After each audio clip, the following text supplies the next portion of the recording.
Don't open it here. The whisper cuts through the clatter of silver against china, through my mother's bright laugh as she pours another glass of wine. Forget to subscribe to the channel and comment where you're watching from.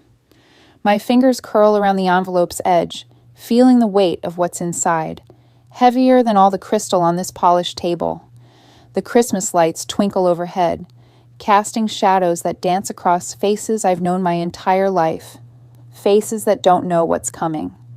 I press the envelope flat against my lap, feeling the sharp corners of photographs through the paper. My heart hammers against my ribs, but my face remains calm. Years of practice, I suppose. Years of swallowing words, of nodding politely while they carved pieces from my life and called it love. The dining room sparkles around us. Mother's pride and joy with its mahogany table that seats 12 and the chandelier she had shipped from Italy. Every surface gleams, every detail perfect, just like the image she spent decades crafting, while the truth rotted quietly beneath. My sister Emma reaches for the wine bottle, her engagement ring catching the light. "Remember when we were kids and Mom would make us dress up for Christmas dinner?" she says, voice warm with nostalgia. "Even if it was just us?" "Those were simpler times," Mom replies, but her eyes find mine across the table. There's something sharp there, something that makes my stomach tighten. "Before some of us decided to complicate things." The comment hangs in the air like smoke. I know what's coming. Can feel it building, the way you sense a storm before the first drops fall. My fingers tighten on the envelope. Not yet, not until the moment is right. Growing up in this house meant learning to read the weather in my mother's moods, the way her smile could shift from warm to cutting without changing shape, how she'd praise Emma's achievements while finding flaws in mine, like a jeweler examining diamonds with a loupe. Emma was the perfect daughter, pretty, compliant, engaged to a lawyer. I was the complication, the one who asked too many questions. The pattern started early, Christmas morning, 1998. I must have been 7. Emma's pile of presents stretched halfway across the living room, while mine huddled in a small corner. When I accidentally knocked over the tree ornament Mom had bought in Prague, the one shaped like a tiny angel with real gold wings, she didn't speak to me for 3 days. "It was an accident," Dad had whispered when he tucked me in that night. "Your mother doesn't believe in accidents," he'd said, and something in his voice made me pull the covers higher. Now, 25 years later, I listen to the familiar symphony of family dinner, Emma's bright chatter, Mom's practiced responses, the gentle clink of crystal as glasses touch in toast to success, to happiness, to being together. But underneath it all, I hear something else. The sound of secrets settling like dust in the corners of our perfect room. "I have an announcement," Mom says suddenly, rising from her chair with theatrical grace. She lifts her wine glass, and the room falls quiet. "I'd like to make a toast." My blood turns to ice water. "To my daughters," she begins, her voice carrying that familiar note of performance. "Emma, my shining star, engaged to wonderful David, building the life I always dreamed for you." She pauses, letting the praise sink in before her gaze slides to me. "And to my other daughter, who's finally learning that some dreams are too big for some people." The words hit like a physical blow. Around the table, faces shift uncomfortably. Dad stares into his wine. Uncle Robert clears his throat, but Mom continues, her smile never wavering. "Sometimes failure is the greatest gift we can give our children. It teaches them their place in the world. The silence that follows feels thick enough to drown in. I should stand up. I should walk away. I should do what I've always done. Absorb the hit and pretend it doesn't hurt. Instead, I do something I've never done before. I reach for my napkin, folding it carefully along the creases, my movements deliberate and calm. Inside, something fundamental shifts. A door closes. A lock turns. "That's an interesting perspective, Mom," I say quietly, my voice steady as still water. She blinks, surprised. She expected tears or anger or the familiar script where I defend myself while she tears me down. But I give her none of that. Instead, I fold my napkin again, creating perfect corners, and something in my stillness makes her step back. Later, after the dishes are cleared and the family scatters to the living room for coffee and dessert, I slip upstairs to my old bedroom. The walls still hold posters from high school, faded now, but familiar. I open the closet door and reach behind a stack of yearbooks, my fingers finding the photo album I'd hidden there months ago. The album itself is unremarkable, brown leather, slightly worn, but inside, nestled between pictures of family vacations and birthday parties, lies something that changes everything. A photograph from Dad's funeral, taken 3 years ago. In it, Mom stands beside his casket, her face appropriately grieved. But in the background, barely visible unless you know to look, stands a man in a dark suit. A man I later learned was Harold Richter, Dad's business partner. The same Harold Richter who, according to the documents I'd spent months gathering, had been slowly draining Dad's accounts for years before his death. The same man who'd somehow convinced a grieving widow to sign papers transferring property that should have been divided among Dad's children. I close the album, but my hands shake slightly. The evidence I've collected fills a manila folder hidden in my car, bank statements, property transfers, email printouts. Everything I need to prove what I've suspected since the day we read Dad's will and discovered that somehow, mysteriously, his estate had shrunk to almost nothing.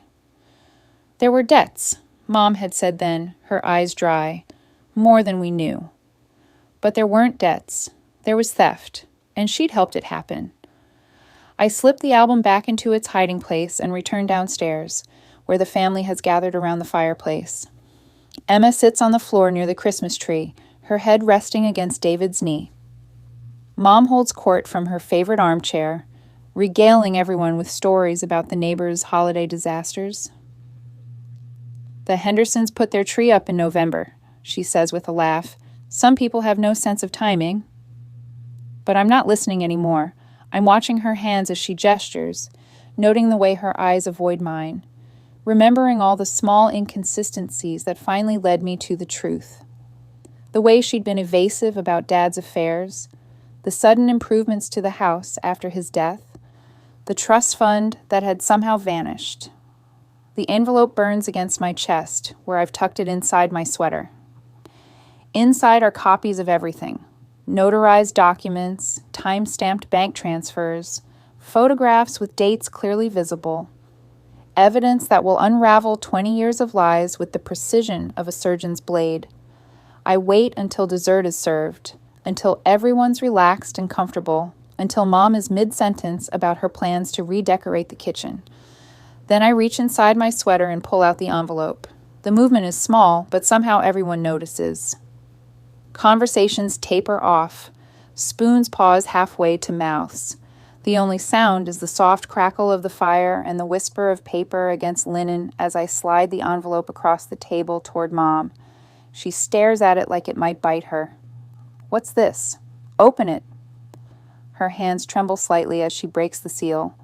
I watch her face as she pulls out the first document, a bank statement showing a transfer of $50,000 to Harold Richter's personal account, dated 2 weeks after Dad's funeral.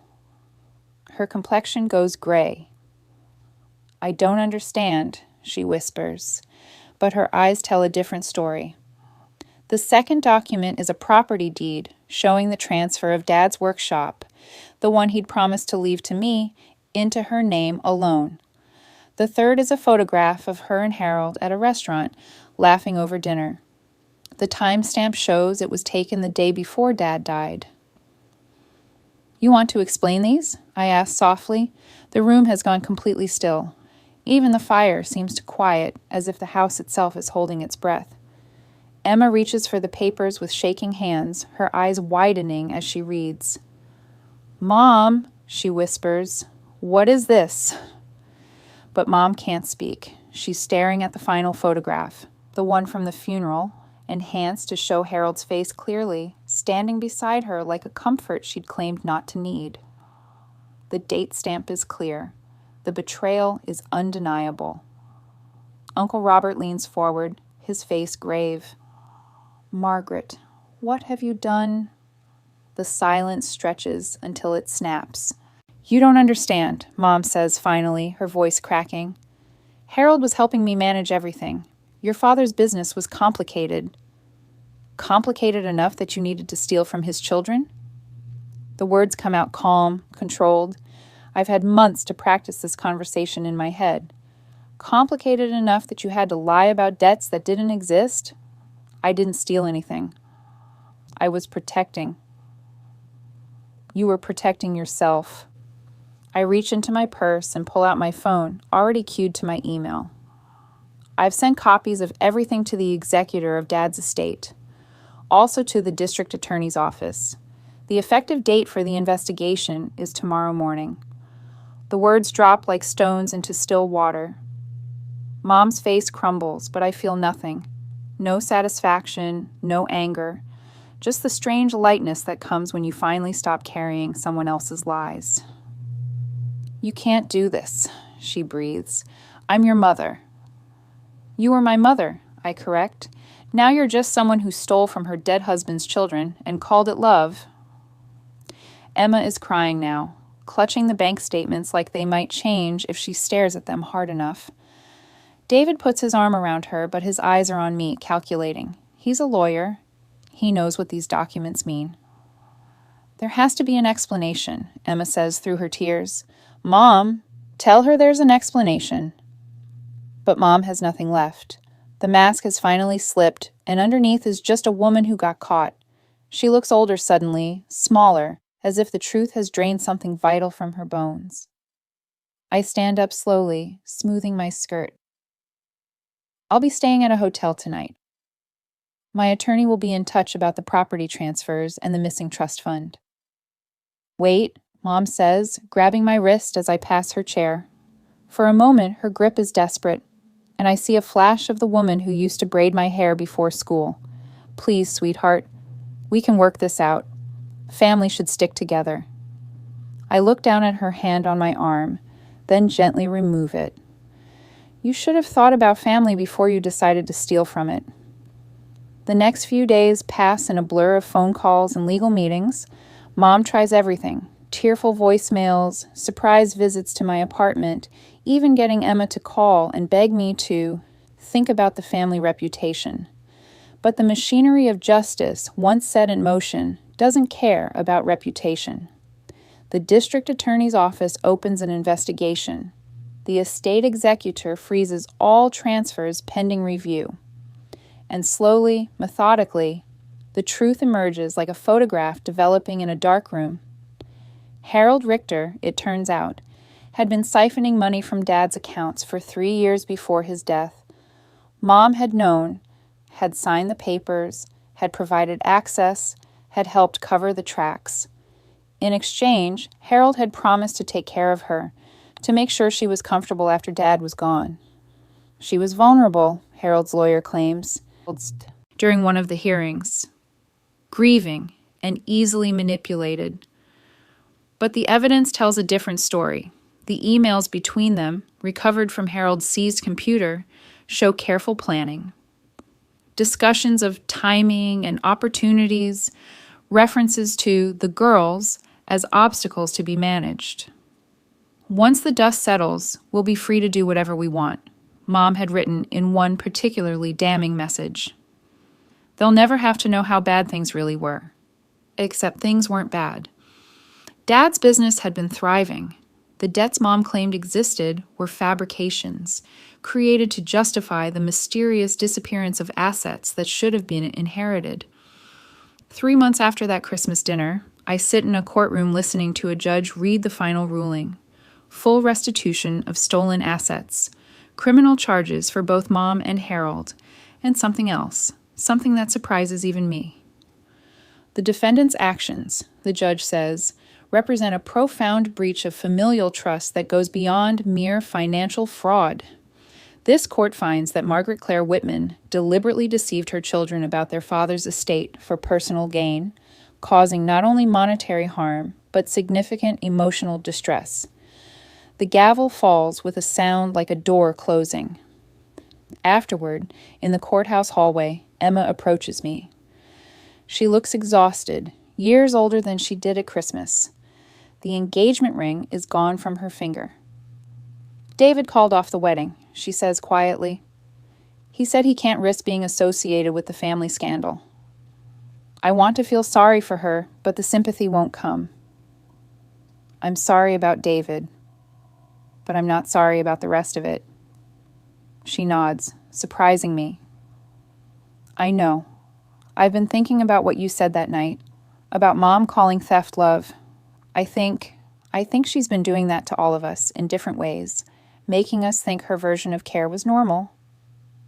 We stand there in the marble hallway, listening to the echo of footsteps and legal conversations. Finally, Emma speaks again. The house is going to be sold to pay restitution. Mom will probably have to declare bankruptcy. I know. She keeps asking me to talk to you, to see if you'll drop the charges. I study my sister's face, looking for the manipulation I've learned to expect. But all I see is exhaustion and something that might be relief. What did you tell her? Emma's smile is sad but real. I told her that some actions have consequences, and that maybe it's time she learned what those feel like. Now, 6 months later, I sit in my apartment as snow falls outside the windows. The Christmas lights on my tree are simple white bulbs, nothing fancy, but they're mine, paid for with money I earned, in a space that belongs to me alone. The final settlement came through last week. Dad's workshop is being transferred back to me, along with the trust fund money that disappeared. It won't bring him back, but it feels like justice. Like his voice finally being heard. Emma calls sometimes. We're building something new. A relationship based on truth instead of the old family mythology. It's harder work than I expected, learning to trust again, but it feels solid in a way our childhood bond never did. Mom writes letters from the minimum security facility where she's serving her sentence. I don't read them. Some bridges, once burned, can't be rebuilt. Some betrayals cut too deep for forgiveness, no matter how many tears follow. I think about that Christmas dinner often, about the moment I chose to slide that envelope across the table instead of swallowing one more insult, accepting one more lie, about the strange calm that settled over me when I finally stopped protecting someone who had never protected me. People ask if I regret it, if I wish I'd handled things differently, kept the family together, found a way to work things out quietly. They use words like harsh and unforgiving, as if justice were a character flaw. But I sleep better now than I have in years. I wake up in the morning without that familiar knot of anxiety in my stomach, without wondering what version of truth I'll have to navigate today. The silence in my life isn't empty. It's peaceful. Did I go too far that Christmas night, or not far enough? I think about my father, about the workshop he'd promised me where I could build the furniture designs that made my hands happy. I think about the trust fund he'd set aside for his children's futures, money that vanished into Harold Richter's accounts while Mom played the grieving widow. I think about all the family dinners where I absorbed her poison and called it love, where I made myself smaller to fit her vision of who I should be. All the times I chose peace over truth, family loyalty over self-respect. Maybe the real question isn't whether I went too far. Maybe it's why it took me so long to go far enough. The envelope lies empty now in my desk drawer, its purpose served. But sometimes I take it out and hold it, remembering the weight of truth in my hands, and the moment I finally chose to let it speak. Some gifts are wrapped in pretty paper and tied with bows. Others come in manila envelopes, carrying the kind of truth that changes everything. The choice to open them. That's always been ours to make. When someone shows you who they really are through their actions, do you believe them? Or do you keep hoping they'll change back into who you thought they were?